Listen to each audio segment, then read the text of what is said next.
If you basically get somebody to come here and then you say there are so many regulations, nobody is going to come in, because there are countries which are actually developing and putting in rules saying that you put in an application, if it is not approved or objected by the authorities for some reason, it is deemed approved in 2 weeks' time. States in India do that. Who's the biggest competition to attract investments from India to Sri Lanka? Are the states in India itself. Each one is competing against themselves. Each one is basically providing more and more facilities. Sri Lanka was an example for growth and everything probably 2 decades back. India is to look forward to see. Now when you look at it, other states in India have really overtaken. They've really grown up. The deemed approval process of Telangana is something which is taken up as an example by majority of the states. If you don't give an approval, it is considered it's approved. If you don't object for a valid reason, then it's considered it's approved. So these are the things that we need to look at. One of the things that we were talking about is visas for investors to come in. If somebody comes in, they need to have a visa to live in.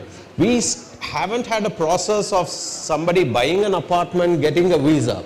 And I think a very good thing was at the Condominium Developers Association, me and Premlal, we were talking of the same thing, where buyers who have spent millions of rupees in buying the apartment from abroad, and they don't have a permanent resident visa to live in the apartment. They need to take a visit visa every single time. And saying so, the last government gazetted the law that, okay, if somebody invests in an apartment, they will get a resident visa and all these things. So there were 2 buyers from Prime Land who actually went to the immigration and said, we've invested, as per the gazette, we need the visa. We're talking about probably 7 months, they still haven't got their visa. And the reason being, they said, oh, the systems are not in place and other things.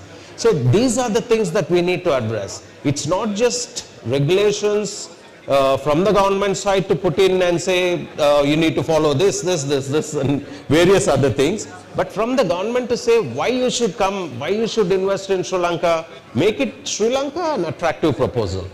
First, we should look at why Sri Lanka more than anything else, saying why John Kids, why Prime Lands and anything. First thing everybody is looking at is why Sri Lanka. Is it conducive to invest? Is it conducive to live? Do people make me welcome and feel welcomed at least, and then will they do this? So these are the things. I'm actually against regulations. More and more regulations you put in, you're actually cutting down on, you need to be facilitators than regulators. So facilitation is something, like let's say a tourist board was a facilitator to attract tourists into the country. Eventually they became regulators and they say why you should not be doing so and so, why you should not be doing this. So there is a difference between facilitators and regulators, and we need more facilitators than regulators.